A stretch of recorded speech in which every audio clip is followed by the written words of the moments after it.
Well, you heard her mention it. The voice chair is part of the Two Works For You booth. It's the best place to take that perfect fair picture. And tonight, one of the contestants from this season stopped by. Whitney Fenimore is from right here in Tulsa. It's insane. It feels awesome and it's such an honor. And I love representing Tulsa. And so being back here at the fair, like, it couldn't be a better deal. So I'm really excited. And make sure to catch The Voice Monday and Tuesday nights right here on Two Works For You. Students from across Oklahoma getting ready for the 4-H and FFA livestock shows this weekend. Categories include cattle, goat, and horse, as well as poultry, sheep, and swine.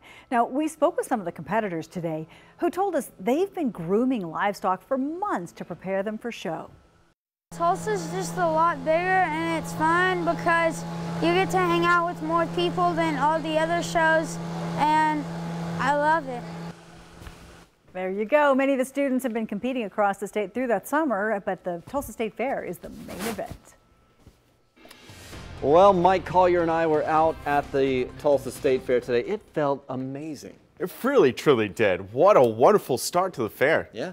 Looking good the next couple of days, and then heat Right. does return. Yeah, it does get hot. Let's go look at your radar right now. And we are tracking still a few sprinkles southeast of Tulsa. Down in the Henrietta and McAllister area. Most of them not even reaching the ground as drier air has moved in here to northeast Oklahoma. And so the trend is for these showers to move away from the area. You can see some spotty sprinkles from Muskogee back to the southwest towards Henrietta. Right now in Tulsa, we're at 65, Jinx 66. Bartlesville, the cool spot at 57.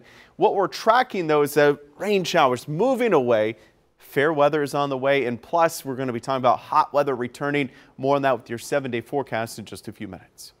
All right, thank you, Mike. For a full list of Tulsa State Fair information, just head to kjrh.com.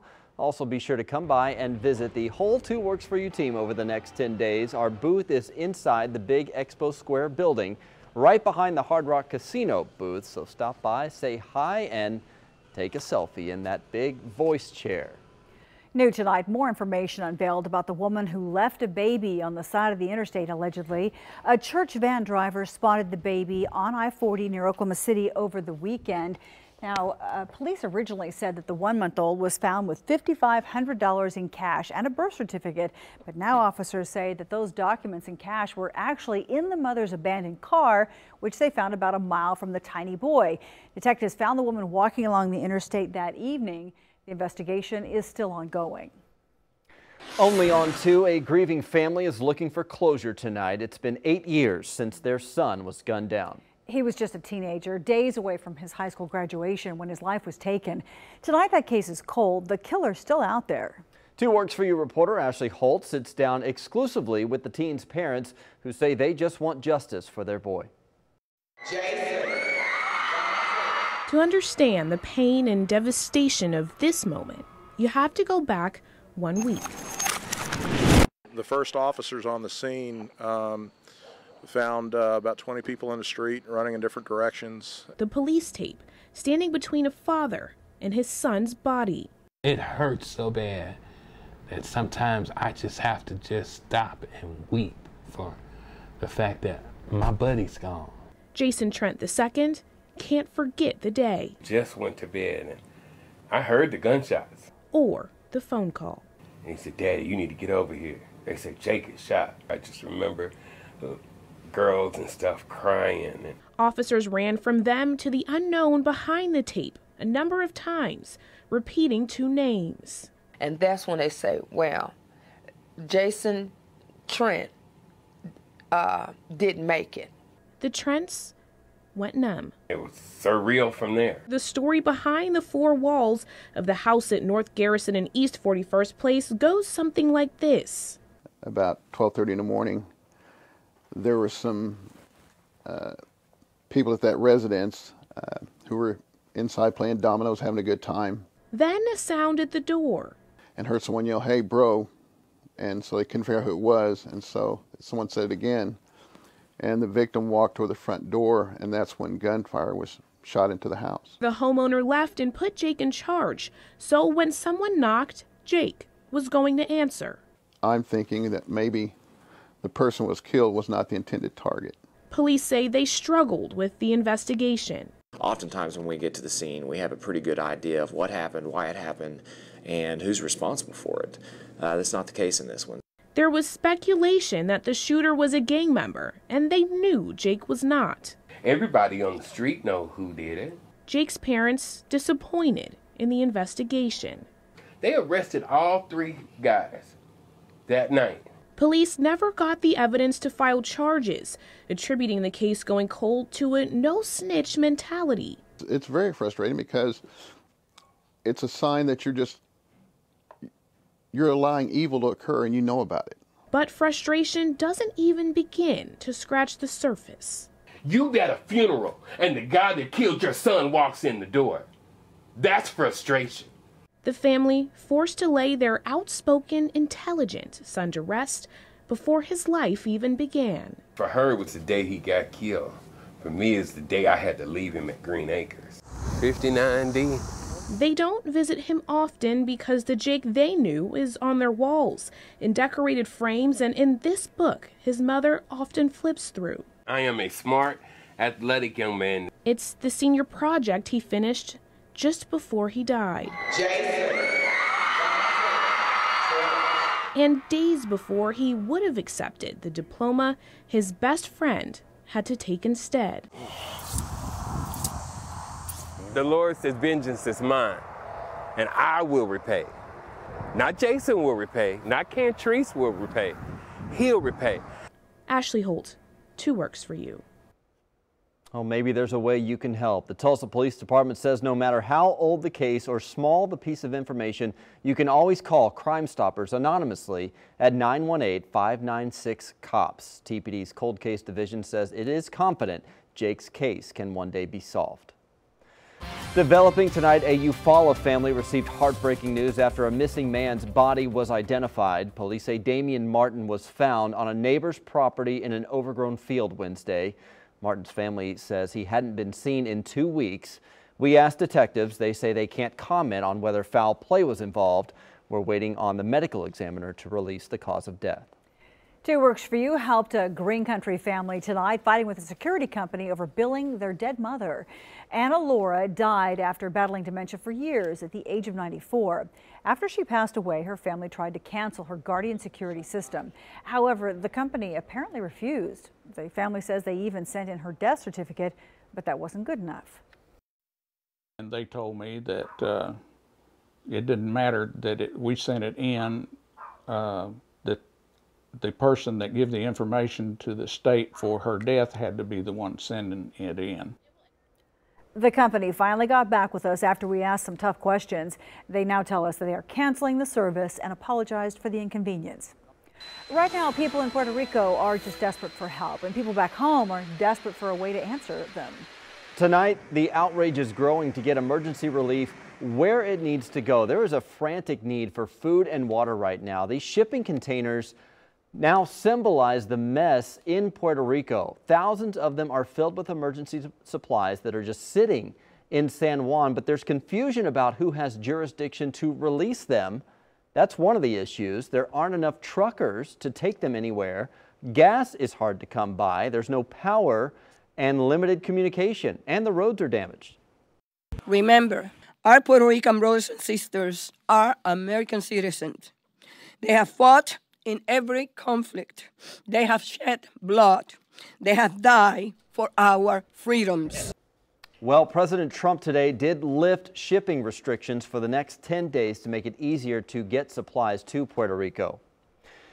New at 10, a noose found hanging in an Oklahoma school locker room. What the schools are now telling horrified parents. Plus, new controversy surrounding the NFL and players kneeling during the national anthem and how Russia is now involved. I'm Karen Larson. I'm Brian Sanders. You're watching 2 Works for You at 10.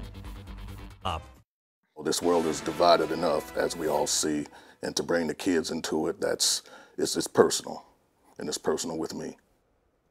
A lot of upset parents tonight after middle schoolers found a noose hanging in an Enid locker room. Ponca City students were there for an 8th grade football game. Parents we spoke to in Ponca City are obviously disturbed. This photograph was taken by a student, and you can see a USB cord tied into a noose in the shower area hanging above a chair. One parent said he had to explain to his son who saw it what he believes it represented. It's a racial thing, and we all know that.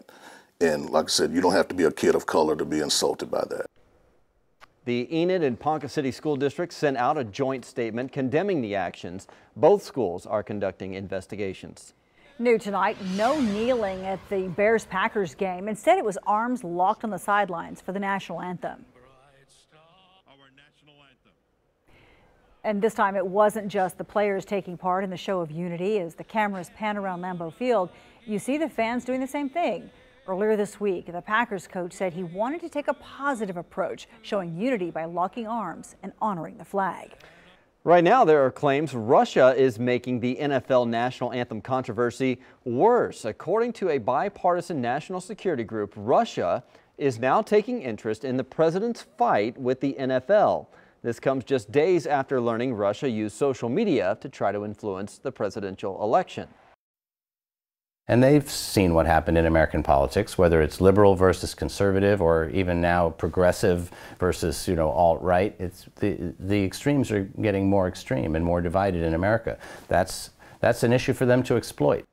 Well, so far, Facebook is taking the heat for Russia's meddling in the election. The company agreed this month to give 3,000 ads linked to Russia to the intelligence committees.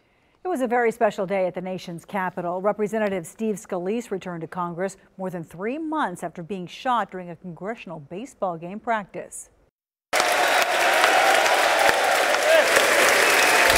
You can see Congressman Scalise got a standing ovation as he returned to the House floor today. He thanked his wife, the Capitol police officers, his doctors, and God for saving his life. Scalise said he's a living example that miracles really do happen. Saw a few long sleeves and light jackets out at the fair today. Yeah, feeling a little brisk tonight. Yeah, a little pumpkin spice type of night across the area with cool conditions. We've been tracking again for the past several days, a few sprinkles or light showers across the area.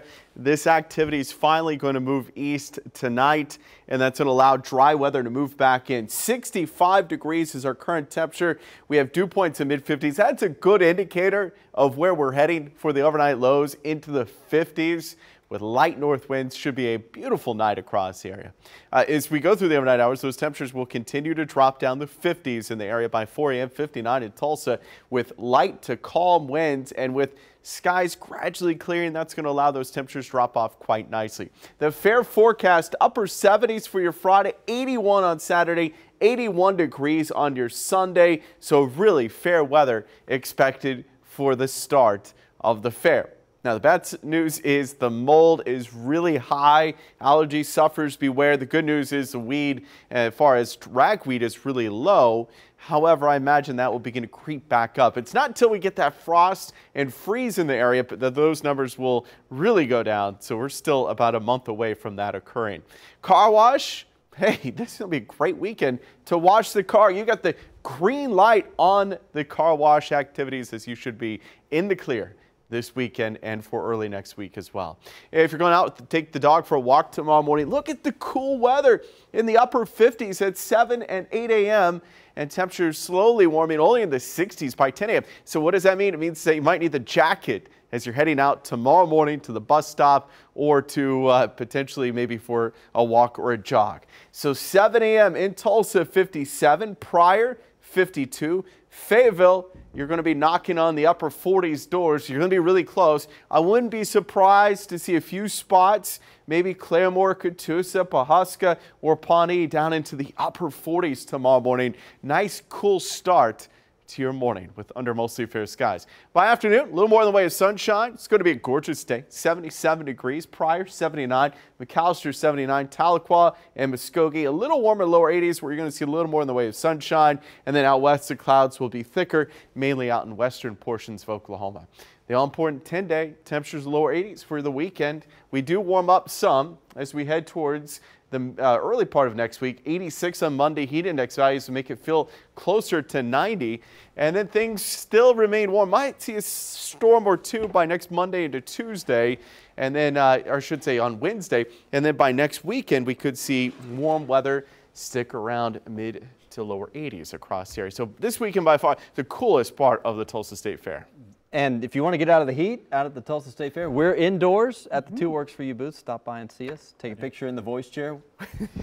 We did it. He and I ran over there, got a picture like Adam Levine, you know. Hitting the buzzer. I want you. You have to do that. There you go. Well, improving a South Tulsa neighborhood, the goal of this gathering tonight. They're raising money for the South Tulsa Community House, which helps people in the 61st and Peoria area. The group invited me to MC, and I was very glad to help. Supporting the new agency that helps neighbors with food, access to computers, and apply for jobs and bus services. Their motto